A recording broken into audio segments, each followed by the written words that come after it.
Today's video is sponsored by Square Enix.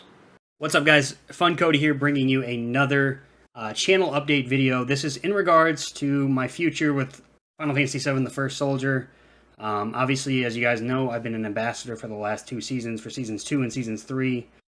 Season 4 is right around the corner, and I just have some things I need to kind of go over and share with you guys. And I don't mean to sound like grim or like, I know I'm already coming off from like a sadder tone, but we back.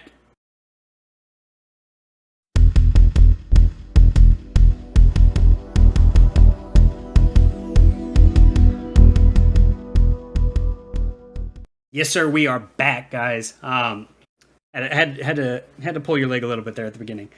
So as we see here, fourth testing group candidate Fun Cody, appointment of position. You are hereby assigned to the position of Special Public Relations Officer, Season 4 Official Ambassador, Season 4 of the Soldier Project Zero training program. That's a lot to say.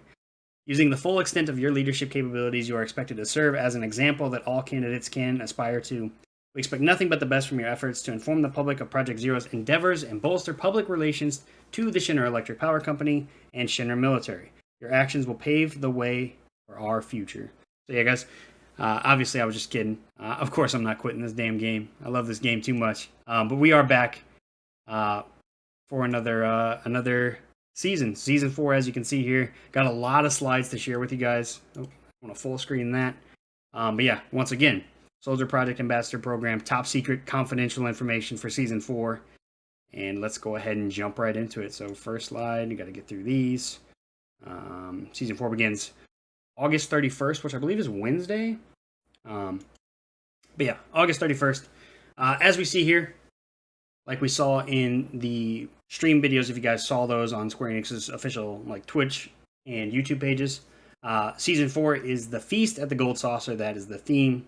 Got some new character skins here, some Kate Sith themed stuff. Clearly the Gold Saucer here. And then our new character, which we're going to go over that here in just a moment. Okay, so first things first, Plateside is getting a big addition. New areas added to Midgar Plateside. Areas in the outer perimeter have been added to the Midgar Plateside map, and 75 players can now join the battle.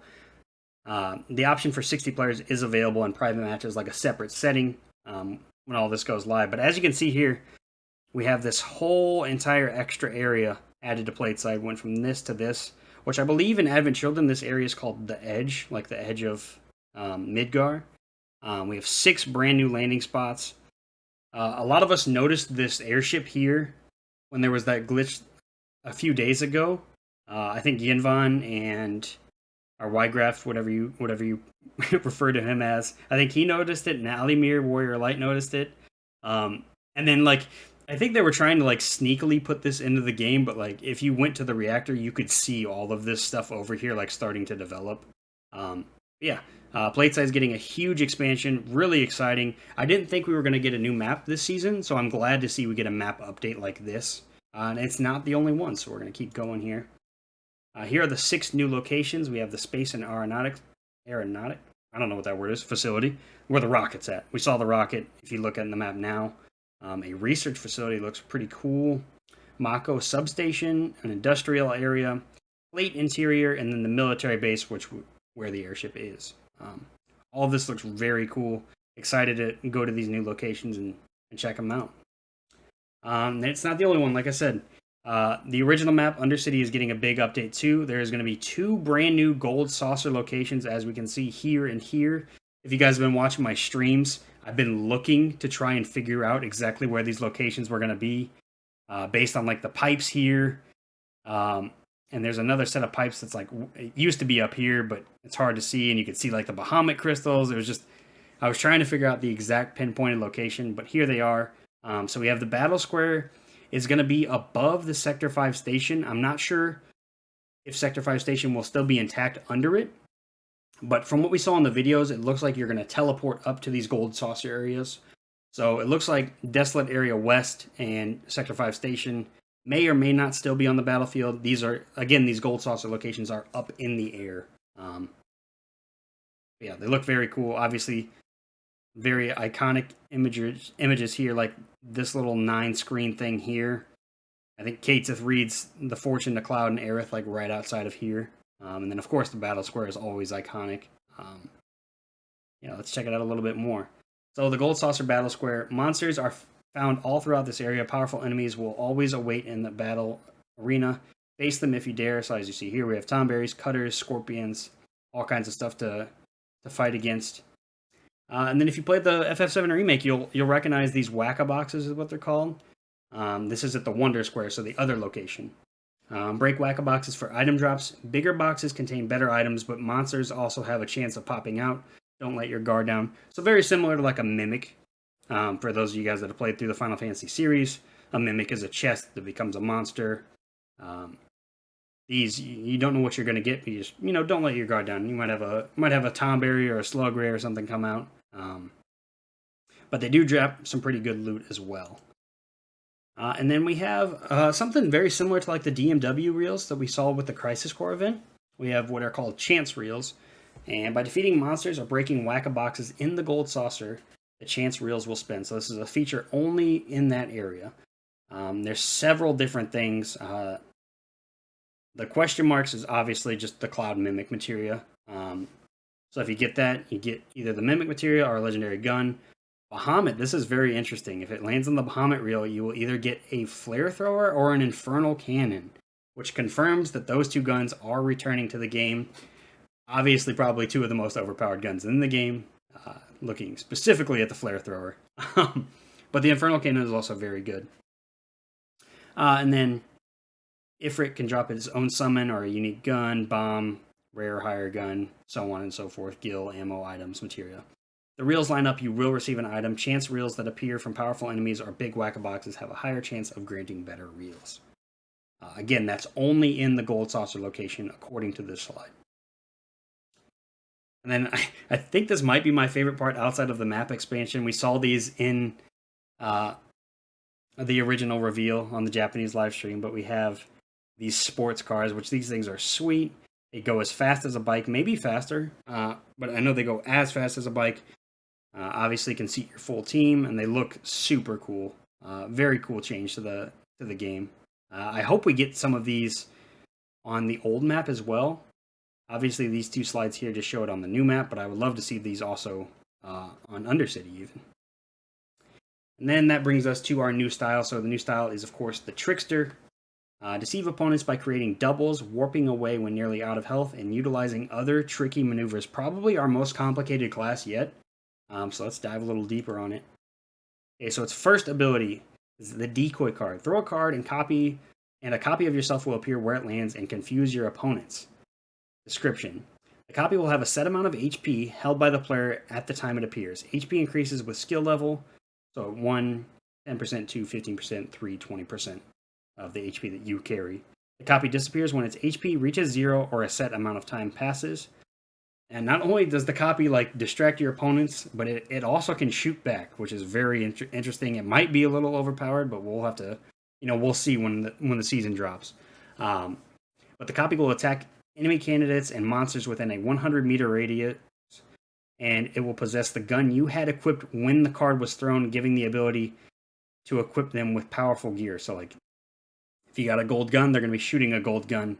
But they're only going to deal 25% of the damage that the gun would do if you were shooting it. Yeah, a very cool little trick here. It fits the bill for a trickster. I've seen abilities like this in Call of Duty in the past, and I think it'll be a nice addition to First Soldier. Next up, we have the Marking Card.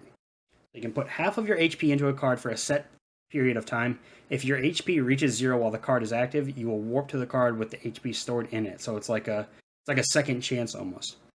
When used, half of the player's HP will be placed into a card. The card will disappear under one of the following conditions. Number 1, enemy reduces card HP to 0, so they can shoot the card itself, as you see there. 30 seconds pass after placing the card, so you only got a half minute to really get the full value out of this, I would guess. The player travels a distance of 140 meters from the card, so if you go too far, it'll reset. Or the card is in the hazard zone, and any HP remaining in the card will be returned to you when the card disappears. So you give it literally half your HP, as you can see here. Our guy's at 50. If you walk too far away from it, the card disappears, you get your HP back. The following limitations are in place when the card is active. XP, excuse me, cannot be obtained, which I think is interesting. Vehicles and chocobos cannot be used, and benches cannot be used. So it limits you quite a bit, but it is like a second chance. Like just another chance at life, basically. Understand the limitations and fight around them. So then we move on to the traits. So the Trickster earns Gill just by leveling up and increases their combat ability based on the total amount of Gill obtained. So after every level up, you're going to receive Gill for a total of 540 Gill total earnable by reaching the max level, which is a lot. I know you can only take 300 out of the game with you if you win. That's a lot of Gill. Like, you can upgrade and do all kinds of stuff with that. So it's pretty interesting that they gain Gill when they level up. Stats increase based on the total amount of Gill obtained, up to 1700. So cooldown time decreases up to 50%. Critical rate increases up to 20%, which is very good. Stat increases are based on total Gill obtained, not Gill owned. So you can just spend away, upgrade your stuff, and it's all still getting counted towards your abilities, which I think is really very, it could be very overpowered. We'll have to see though. But that's its trait, Gold Trick. And then our skills here. So these are the 3 skills you can choose from. Obviously it says bolster one of these 3 skills. Synergize with an ability for maximum effectiveness. So we have Seize. Increase skill drop from defeated monsters. 1, 2, 3, 50, 75, 100%. Soul Drain deck. MP. Restore MP when using your ability. So that could be the clone. It could be the card that you just put half your health in. And then it gives you like an example here. So it's 1, 1.5, and 2. And then Drain Shot. Deal headshots to enemy candidates to restore your HP. 10%, 15%, 20%. A lot of cool effects here. It's kind of tough. I think these all have their advantages and disadvantages. I think Soul Drain deck is definitely probably my favorite of the 3. Being able to get MP back is huge. The Gill extra is huge, is cool too. The headshots are less likely to happen often, so I think these 2 are my 2 favorites. Definitely going to be repping the Soul Drain deck the moment I get it, I think. Yeah, those are the skills for the Trickster class. And then we have, of course, new season brings new materia. And we have Tornado Materia. So it's like almost like an arrow, but it's like an AoE kind of thing. Looks very cool. Explodes into a burst of air on impact that sends monsters, enemy candidates, and allies flying. Also nullifies certain materia. It'll nullify Thunder, Bio, Gravity, Blind, Blizzard, Arrow, and Teleport. So it's like a counter spell in a way. Looks very cool. MP only costs 1. I don't know if that's a typo because I thought I saw it cost 2 in the trailer, but I could be wrong. Yeah, it looks sweet. Does not inflict any damage though, so you got to keep that in mind. It is like if you're getting surrounded by gravities or thunder or whatever the case may be, this is your counter to that. And then of course we have some new weapons. So first things first, we saw this in the trailer. We have the Gill Toss machine gun. Uses Gill instead of ammo to attack. Attack power increases with the Gill count. So maximum range is 100 meters. 10 damage per shot. 1 shot consumes 1 Gill. Shots fired at once. 5 shots will fire if you're in possession of 500 or more Gill. 3 if you're in possession of 200 to 500. And 1 if you're in possession of 100 or of 199 or lower. Speed increases with the number of shots fired, so you literally use your Gill as your ammo, and the more Gill you have, the stronger this weapon will be. Very interesting concept. I don't know how it's going to translate to the game, but we'll have to see. And then Chimera Vengeance is this other weapon. This is a Mako gun, so it uses Mako rounds, very similar to the dual wheeler. It has a 3-shot burst rifle with 2 firing modes, charged with 2 MP, very similar to the Mako or to the dual wheeler. To change it to a high-speed laser gun, so it's like a burst rifle. It does 26 damage per shot, maximum range 400 meters, and then if you charge it, it fires a laser glow beam. Glow beam 5 damage 7 times. Laser is 100 damage. So it like shoots a beam of light and then if they hit with the burst, it does an extra 100 damage. An interesting new kind of sniper rifle. I definitely already like it better than the dualier, but I'm not sure exactly how well it'll translate to the battlefield. We'll have to see, of course. Then we have the Season Pass, so this is Season 4 again. Here is our promo for the Season Pass image. Looks like we're getting some Halloween-themed stuff, some Kate Sith-themed stuff, as we can see here. These two just look like two partiers. Definitely love the skeleton back bling here. This guy looks pretty cool, too. And then the fucking...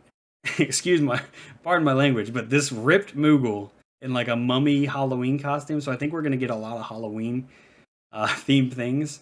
And I think this is the best skin for sure in the Season Pass. I don't know which one of these is going to be like the tier 100 though. There's not like an outlier, I don't think. If I had to guess, I would say it's between one of these two. Or maybe this guy all the way on the left. But definitely the Moogle is my favorite. And then of course our collection items. So we're going gold again. And I'm not going to lie, I'm a little bit disappointed in these, if I'm being honest. I do like all of these Kate Sith items. I think these look awesome. The backpack, the megaphone. Even the gold Buster Sword looks kind of cool. But we have a lot of Buster Swords.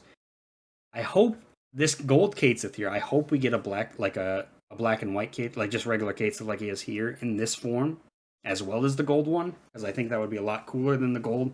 I just think gold looks corny and cheesy. We have so many Cloud costumes already that I don't need. I think this is the ugliest one. I think the Season 2 one was better. And I would imagine that the Cloud and Tifa skins will return into the specialty shop this season. But I think you're going to have to own those to be able to wear these skins. So just keep that in mind. I could be wrong, but that's what happened with Season 2. There was a lot of backlash. So just be aware of that if that is the case. You might have to already have purchased the Cloud and Tifa skins. But the Kate Sith stuff, I love the Kate Sith stuff. Gold Saucer, Kate Sith. Finally getting some skins in the game outside of like the Polygon backpack. So awesome there. Other new features. So we have some balance adjustments. I have not read over these yet, so this will be a first time for me.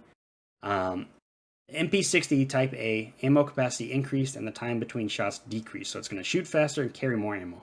That's great. MP60 is probably my favorite of the SMGs. I know there's only a couple of them between this and the Distance Bane. MP60 is my favorite. Executioner Gamma, my favorite sniper rifle. Time between shots decreased. Awesome. Love that. Model S7. Shotgun I never use. I hear it's the worst shotgun. Ammo capacity increased. Number of shots fired at once increased. So bigger spread. Carries more ammo. I think it currently has 8 shots in it. So yeah, that's interesting if you like shotguns. There you go. The Griffin LMG. Empty time before firing decreased. So it looks like it's going to start shooting faster. Like the charge up that it takes is decreased, which is good. I know the Griffin's a pretty rare gun, and a lot of people don't like it. But if you do, it's getting a buff as well. Now the Polestar. Now fires twice rapidly. Damage of individual shots decreased. Ammo capacity increased. I only pick up the Polestar if it's for a challenge or if I'm doing like some weird video at the time. Yeah, the Polestar got a buff as well. Serpent Launcher. Reload speed has been decreased, so it's going to reload faster. And initial ammo count increase. So more rockets, reloads faster. Awesome. And then, of course, we can't go anywhere without talking about the elephant in the room, or the elephants as they were. The flare thrower, once again, will drop from Bahamut. Damage decreased and range decreased. So it looks like these are the Infernal Cannon and the flare thrower are only going to drop from Bahamut. I don't think we're getting Bahamut chests returning. I think we're going to move forward with just regular chests and accessory chests. So it seems like these are going to be the reason to go after Bahamut, which is cool. Bahamut just got a buff, so why not add a little more rewards to defeating him on the battlefield. And then some more balance adjustments. Ifrit's Crimson Dive damage is decreased. Thank goodness. We obviously just finished by the time you're listening to this, we have finished the finals of the tournament. We had Ifrit one game, and this ability is way too strong. It is almost always a one-hit kill. Ifrit is the real deal, so I'm glad to see this decreased. I think they should decrease the Flare Tornado also, but we'll have to see how it goes moving forward. Magic guns. So after charging by holding the charge button, charge status can be removed. So I'm assuming that's like the dual wheeler. You can just switch back without using the actual charge effect, which is interesting. I'm assuming that's what they're talking about here with magic guns. Utility vehicles can climb inclines more easily. Thank goodness, because I'm a terrible driver on that thing. And then monster materia drops are adjusted. There's not a lot of details here. Hopefully it's something like Cerulean Drakes now drop arrow. Me and my team were actually discussing that recently. But like they use arrow, but you can't get arrow from them. So hopefully they drop arrow. I'd love to see that. And that is it. That is all of the top secret information I have for Season 4. Once again, it is beginning August 31st, this Wednesday. So yeah, look forward to it, guys. And I'm excited. Once again, back as an ambassador. Didn't mean to scare you guys at the beginning, but had to throw a little spice into the video. So I appreciate you guys watching. I appreciate you guys supporting, whether it be subscribing to the YouTube channel, comments, likes, shares, all that stuff. And then everybody that comes to the Twitch channel, twitch.tv/FunCody. The link is always in the description below, guys. We'd love to have you over there. And yeah, I appreciate all the support. If you guys haven't already, be sure to subscribe to the channel, follow the Twitch channel, and we are going to be going live immediately with Season 4 as soon as it drops. So stay tuned for that, guys, and I hope you enjoyed the video.